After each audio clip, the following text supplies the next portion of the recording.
Excise commissioner Rishiraj സിംഗിന്റെ എതിർപ്പ് അവഗണിച്ച് സർക്കാർ ബാറുകളിൽ കൂടുതൽ കൗണ്ടറുകൾ തുറക്കാൻ അനുമതി നൽകി. ഇത് സംബന്ധിച്ച സർക്കാർ ഉത്തരവ് പുറത്തിറങ്ങി. സർവീസ് ഡെസ്ക് എന്ന പേരിലാകും അധികം കൗണ്ടറുകൾ പ്രവർത്തിക്കുക.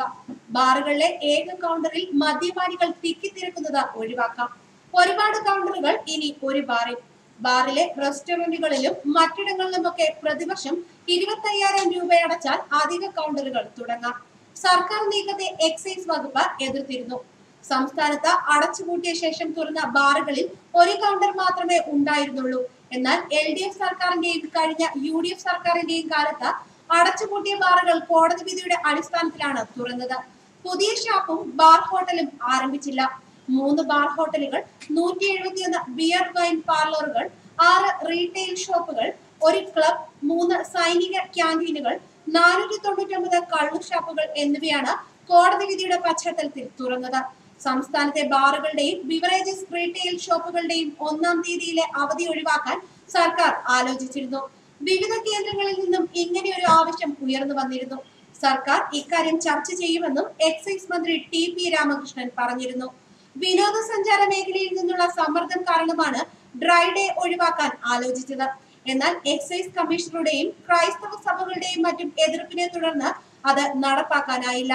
ബാറുകളും ബിയർ പാർലറുകളും വഴി വിദേശ നിർമ്മിത മദ്യം വിൽക്കാൻ സർക്കാർ അനുമതി നൽകിയതിനെതിരെയും വ്യാപക പ്രതിഷേധം ഉയർന്നിരുന്നു.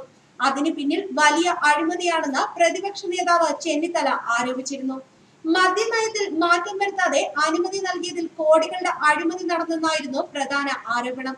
സുപ്രീം കോടതി ഉത്തരവ് പോലും മറികടന്നുള്ള തീരുമാനത്തിന് പിന്നിലെ കാര്യങ്ങൾ അന്വേഷിക്കണമെന്ന് തിരുവഞ്ചൂർ രാധാകൃഷ്ണൻ ആവശ്യപ്പെട്ടിരുന്നു.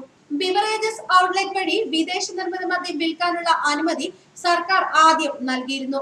പിന്നാലെയാണ് ബാറുകൾ, ക്ലബ്ബുകൾ, എയർപോർട്ട്, ബിയർ പാർലർ എന്നിവ വഴിയും വിദേശ മദ്യം വിൽക്കാനുള്ള അനുമതി നൽകി ഉത്തരവിറക്കിയത്. തീരുമാനം കേരളത്തെ മദ്യത്തിൽ മുക്കാനാണെന്നും എത്ര കോടിയുടെ അഴിമതിയാണ് നടത്തിയതെന്ന് വ്യക്തമാക്കണമെന്നും പ്രതിപക്ഷ നേതാവ് രമേശ് ചെന്നിത്തല ആവശ്യപ്പെട്ടു.